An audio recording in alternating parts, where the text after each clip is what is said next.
Hola compañeros, bienvenidos a este video donde hablaremos acerca de la fagocitosis y la presentación antigénica. A continuación hablaremos sobre la fagocitosis. La fagocitosis es una forma específica de endocitosis, por la que las células asimilan partículas sólidas entre las que se incluyen los patógenos microbianos. Si bien todas las células pueden fagocitar, son los fagocitos profesionales del sistema inmunitario, como los macrófagos, neutrófilos y células dendríticas inmaduras, los que realmente destacan en este proceso. En estas células, el mecanismo de la fagocitosis puede contener a los microorganismos, acabar con ellos y procesarlos para la presentación de antígenos, y representa un aspecto fundamental de la respuesta inmunitaria innata frente a los patógenos, a la vez que desempeña un papel esencial en el inicio de la respuesta inmunitaria adaptativa. En la fagocitosis hay numerosos receptores implicados. Los receptores de complemento y los receptores de Fc son especialmente importantes para el reconocimiento y fagocitosis de microbios ozonizados y otros materiales sólidos.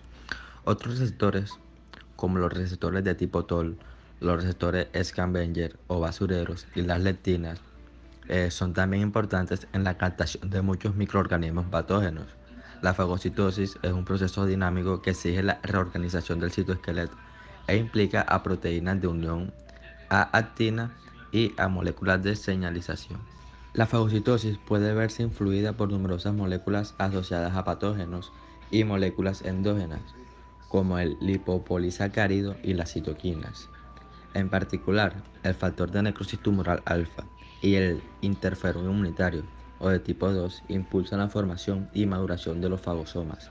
Este proceso activa el fagocito para producir citoquinas, las cuales actúan como quimioatrayentes para potenciar la migración y la activación de otras células inmunitarias al lugar de la infección. El proceso de la fagocitosis comienza con la unión de opsoninas y o moléculas específicas de la superficie del patógeno a receptores de la superficie del fagocito, lo que provoca agrupamiento de receptores y activación de la fagocitosis.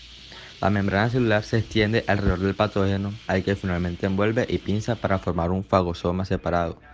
Esta vesícula puede madurar y acidificarse a través de la fusión con endosomas tardíos y lisosomas para formar un fagolisosoma, en el que la degradación del contenido puede tener lugar mediante la acción de hidrolasas lisosomales.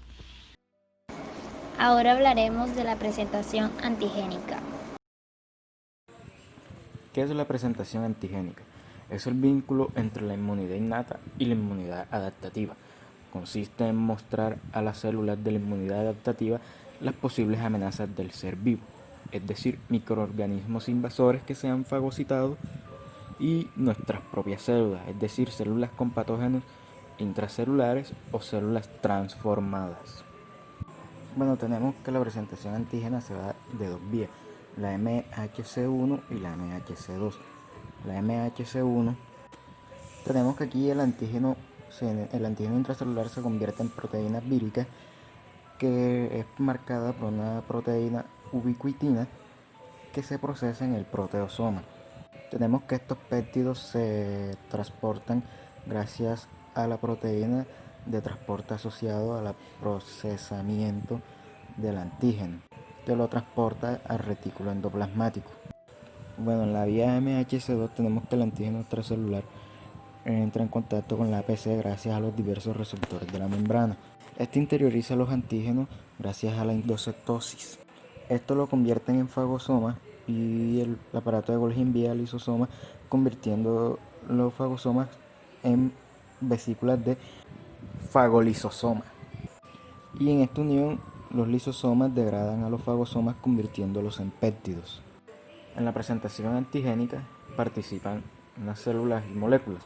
Bueno, estas células son las APC o células presentadoras de antígenos, que son las que le enseñan a los linfocitos a fagocitar, y las células nucleadas, que son las que les informan a los linfocitos el estado de la célula, y los linfocitos CD4 y CD8. Bueno, en las moléculas tenemos el MHC o complejo principal de histocompatibilidad, que es donde se presentan las proteínas a los linfocitos. También el TCR, que es el receptor de membrana, el cual informa a los linfocitos qué está sucediendo en el MHC y los mecanismos de degradación de proteínas, que son los que degradan las proteínas para el MHC